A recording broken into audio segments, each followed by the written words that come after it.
గత 7 ఏళ్లుగా డిఎస్సీ లేక తిండి లేక తిప్పలు లేక విలువైన సమయాన్ని వెచ్చించి అదిగో డిఎస్సీ ఇదిగో డిఎస్సీ అని చెప్పి నిరుద్యోగులు మోసపోతూ ఉన్నారు. ఇప్పటికైనా ముఖ్యమంత్రి కొడుకో మాట చెప్తాడు, ముఖ్యమంత్రి మరో మాట చెప్తాడు. అదిగో అంటాడు, ఈయన ఇదిగో అంటాడు. ఇద్దరు కలిసి నిరుద్యోగులను నయవంచన చేశారు, మోసం చేశారు.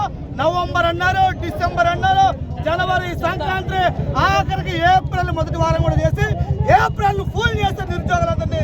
అందుకనే ఈరోజు యూఐఎఫ్ఐగా ఈ రాష్ట్ర ప్రభుత్వానికి కూటమి ప్రభుత్వం చెప్పదలుచుకున్నాం, తక్షణమే బేషరతుగా మెగా డిఎస్సీ నోటిఫికేషన్ మీరు పెట్టిన మొదటి సంతకం 16,000 ఉద్యోగాలకు నోటీసులు ఇవ్వాలని చెప్పి లేని పక్షాలు పెద్ద ఎత్తున ఆందోళన దిగుతాం. దానికి రాష్ట్ర ప్రభుత్వమే బాధ్యత వహించాలని చెప్పి సందర్భంగా తెలియజేస్తాం.